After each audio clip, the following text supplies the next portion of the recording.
General સર્વિસમાં ખોલેલ છે, જેમાં આપણે સેન્સકરાના ખરાબ હતા એટલે સેન્સકરા આપણે નવા નાખ્યા છે.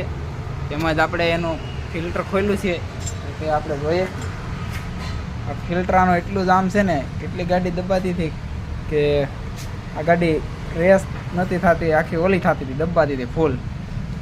એટલે કસ્ટમર કોઈ પણ પાસે સ્પ્લેન્ડર અથવા કોઈ પણ ગાડી હોય તે ટાઈમ ટુ ટાઈમ સર્વિસ કરાવો. અને આ ફિલ્ટર ત્યાં હાલત તો તમે જુઓ. આ ગાડી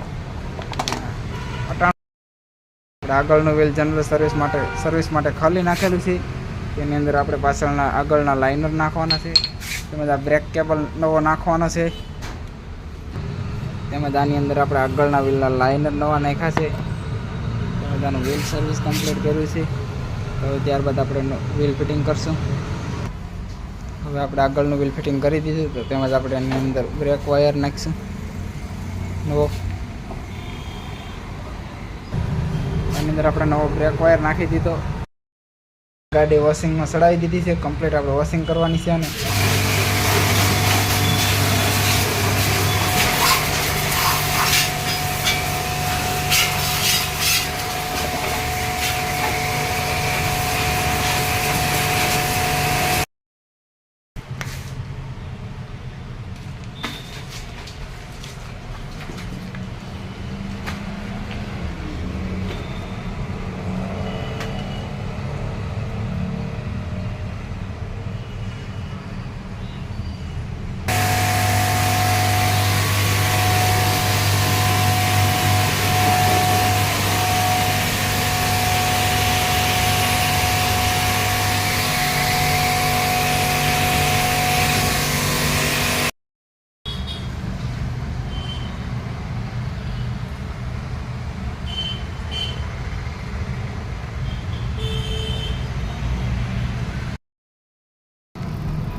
આપણે ફૂલ સર્વિસ કરી અને ગ્રીસ કરી અને આપણે સેન કવર ફિટિંગ કરીએ છીએ.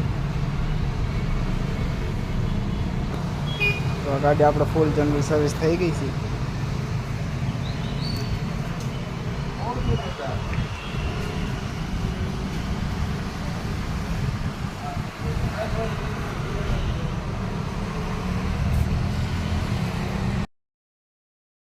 કમ્પ્લીટ જનરલ સર્વિસ કરી નાખી છે. અને કોઈ પણ વ્યક્તિ ટુ વ્હીલર ચલાવતા હોય તેને ખાસ અપીલ કે 2 થી 3 મહિના જનરલ સર્વિસ કમ્પ્લીટ કરાવવી, જેમ કે ગાડી સારી રહે. તેમજ તેની આવડતા વધી જાય ગાડીની, ગાડી પિકઅપ અને એવરેજમાં સારી આપે. તો તે માટે general service time to time કરાવવી. જય માતાજી.